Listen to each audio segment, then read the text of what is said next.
Kampiyon ng De La Salle Green Archers sa World University Basketball Series takeover mode si Kevin Kiambao. Tanggal ang angas ng Koreano na to na nag-ala Stephen Curry. So matapos pabagsakin ng defending champion sa semifinals na NCCU ng Taiwan na may 3 pang import sa kanilang roster, heto't sasabak sila Kevin Kiambao at ang De La Salle Green Archers sa finals ng World University Basketball Series kalaban ng University of Korea. Well, opening quarter, heto simula pa lang agang naghalimaw sa ilalim ni Michael Phillips. In less than 4 minutes, nagtala agad ito ng 7 points dahilan upang makontrol agad ng Green Archers ang laban. Earl Abadam in rhythm, pasok ang wing 3-pointer. So far, tahimik pa si KQ na nagsilbing facilitator ng Archers. Ganda ng kanyang back-to-back assist. Sa kabila naman, buhat malala itong number 24 na si Moon na meron ng double digit. Down the stretch, matagal-tagal na hinto ang laro dahil sa jersey number error ni Alex Konob, pero natapos ang opening frame, abante ang Lasal ng 8 points, 26-18. Second quarter, nanatiling in control ang De La Salle Green Archers. Earl Abadam pull-up jumper. Kevin Kiambao naman another beautiful assist papunta kay Raven Cortez. Well, dito unti-unti na rin pumapasok ang outside shooting ng Korea. Butit kontrolado natin ang painted area. Off the bench, instant impact si Voris Marasigan, agad kumana ng 6 straight points. Kevin Kiambao under 2-minute mark, finally na itala na rin ang kanyang back-to-back basket this game. Yun nga lang at talagang laging may pansagot ang kalaban dahilan upang maibaba pa nila ang kalamangan ng De La Salle Green Archers sa pagtatapos ng first half, 50-48. Start of the third quarter, takeover mode pa rin itong number 24 ng Korea na si Moon na so far meron ng 28 points. Halos itong player lang din na to sa kalaban ng may double digit at dahil dyan dito nakatikim na ng kalamangan ng Korea. Butit na pa-takeover na rin si KQ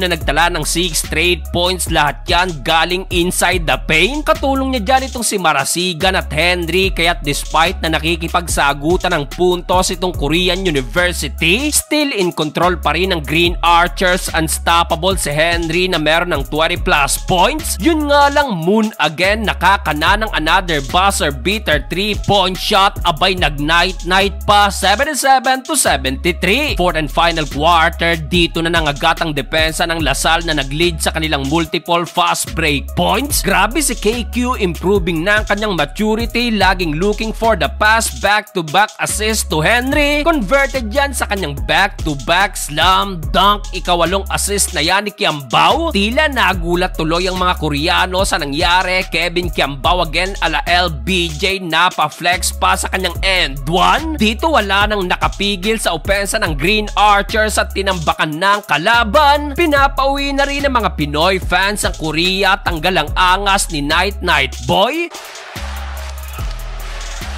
Sa uli, kampiyon ng De La Salle Green Archers 101-86.